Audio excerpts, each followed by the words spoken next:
Hey everyone, guess who's back? It's Kamish back here with Week 8 previews here in Dynasty.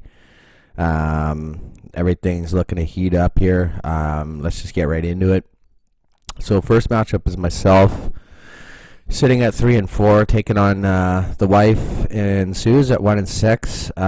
Susie's had some tough luck. She's one of the top 8 scoring teams, but yet 1 and 6. NFL.com has this one by 28, and I'm going to stick with Suze in this one. Of course, she gets a win against me, but her lineup is just way more complete than mine, I feel. Obviously, I made the mistake drafting Baker Mayfield early, trusting in the Browns. I still trust in the Browns, but it's just not happening right now, and against that tough New England defense, I'm going Zebras to win this one. Next up, we got Matsky's Marauders and Matthew taking on Matt. And stop looking at my Peterman. It's the battle of the Mats. Essentially, NFL.com has Matsky Marauders winning this one by 27, and I'm going to stick with their projection as well. I got Matthew winning this one as well. Teddy Bridgewater has come in and filled in admirably. And then what about Brandon Bolden putting in with a couple of good efforts? Peterman will still need to look at getting a kicker. But yeah, I definitely think that, not too many buy concerns for Matsky's Marauders. And he should cruise to a 5 and 3 record here.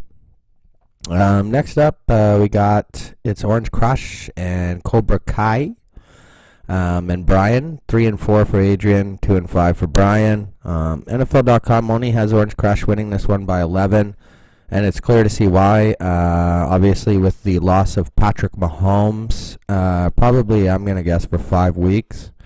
That's definitely going to hurt Adrian and the age crew, but I think he gets Brian at the right time. He's still better than Brian, even with the injury to Patty Mahomes. So I think, either way, Orange Crush will move forward with a win here and get the 4 and 4. He's had some bad luck as well, I've noticed.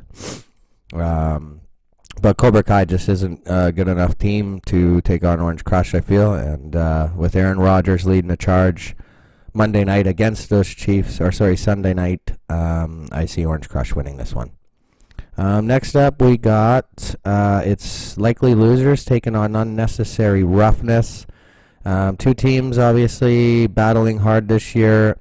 4 and 3 from Likely Losers, 2 and 5 from Milan. Essentially, NFL.com actually has Milan winning this one by 20. This is the first one this week where I disagree with that. I got Stewart winning. Of course, a lot of it does depend on Matty Ice's health, so that'll be a big part of it.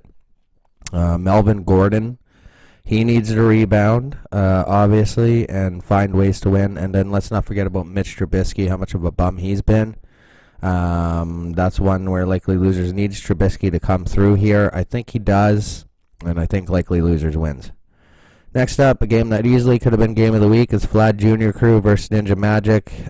Chris 5 and 2, Lucas 4 and 3, two rivals in the LOC for years. And NFL.com has this one really close. It's got Ninja Magic by 2. So that's how close this one is going to be. But I do have Vlad Jr. Crew on my winning ticket. Just because I think Russell Wilson rebounds from a poor effort in Atlanta. I think that'll be the last game Dan Quinn coaches as a coach of the Atlanta Falcons with the bye coming up. And I think Russell Wilson puts the dagger in his job and in his heart and into the hearts of the Atlanta Falcons. So I got Vlad Jr. Crew taking this one over Ninja Magic. Next up, we got, looks like Life's a Mitch taking on Aldemus Prime, the number 1 seed in the Dynasty League, comes in at 6 and 1, and NFL.com only has him projected to beat 2 and 5 Mitch by 9, and I'm actually going to go Mitch in a shocker here. I think he finds a way to beat Aldemus Prime. How? I don't know, but I think it's just because Julio is going to play hard after his heartfelt speech for Dan Quinn, even though they are still going to lose. I think Julio Jones does everything he can to try to, soften the blow for Dan Quinn, but I just don't think they have enough pieces. And, Nick Bosa, maybe look for him again in a big game against Kyle Allen. I find that Mitch will upset Prime, even though Prime has proven me wrong many times this year. Next up, we got Subotica Spartans sitting at 5-2, taking on Sven and Curly Lamborghini 4-3. Again, NFL.com has this super close 11-point edge for Subotica Spartans. And this time I agree with NFL.com. I think they are going to win. I think Danny Dimes has a good game in Detroit. I think Detroit's going to be pissed after that Quandre Diggs trade. And I think it's going to affect the locker room, as it clearly did with some players already on social media. And Kirk Cousins against his old team against Washington Thursday night. Look for him to have a big night even without Thielen. I got Spartans to win this one. And then the last game, guys, we would have never said this in the LOC over the previous 5 years, or maybe we did, but Sean and Robert in the game of the week here in Dynasty, these guys have done great, 5-2. Of course, Sean has his friend Sean helping him out this year. Maybe that's the difference.